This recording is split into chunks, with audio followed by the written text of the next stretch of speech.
Kalau kalian punya kemampuan untuk ngelihat arwah atau hal-hal yang gak kelihatan, kalian mutusin untuk berinteraksi sama mereka atau pura-pura gak lihat nih? Karena kan kalian gak sadar kalau mereka itu ada, alias kalian tuh jadi anak indigo.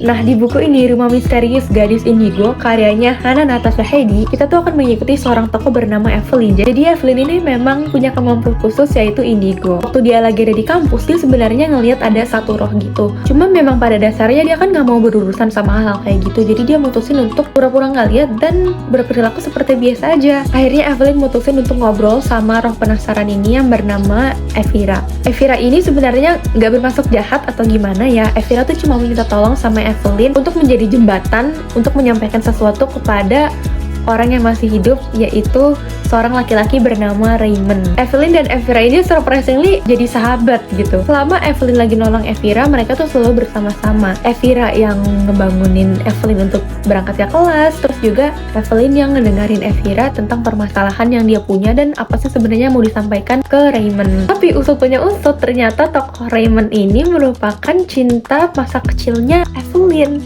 alias mereka CLBK lagi. Jujur aja ya, kalau dalam buku romance, trope favorit aku tuh CLBK.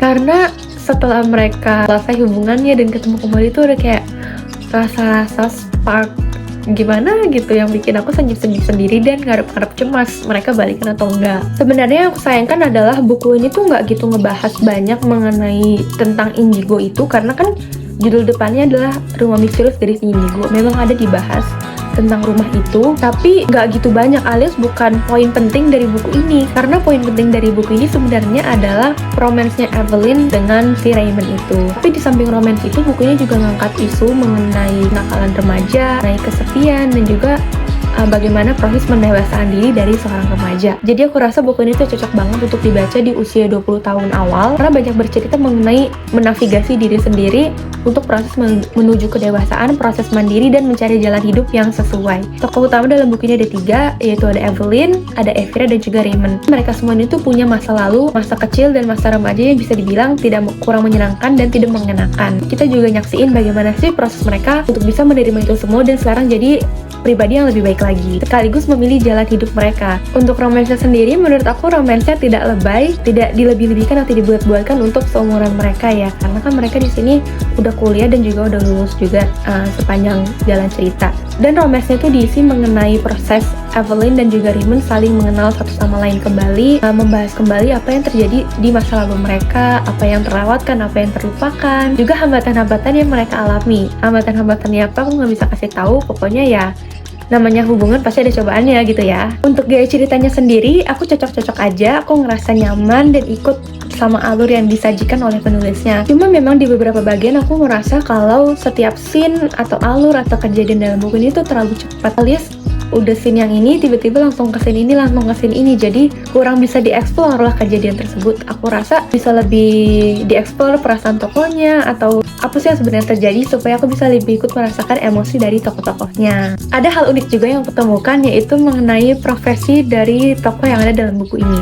Salah satu tokoh di buku ini tuh punya pekerjaan yang unik yang aku nggak pernah dengar sebelumnya. Kayaknya emang belum ada novel yang aku tahu yang ngangkat profesi ini, yaitu profesi mengenai scientist molecular microbiologist di industri vaksin. Ini aku belum pernah dengar sama sekali. Terus tokohnya itu juga memenangkan kompetisi di bidang microbiology art. Microbiology art itu merupakan lukisan yang terbuat dari bakteri. Nah, coba nanti aku include fotonya di sini, aku juga baru tahu.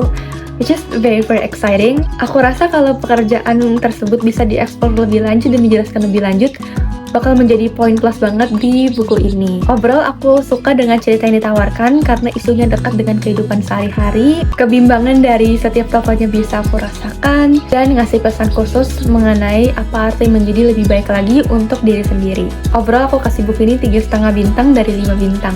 Buat teman-teman yang pengen beli bukunya, aku taruh linknya di description box. Sampai jumpa di review selanjutnya. Bye-bye!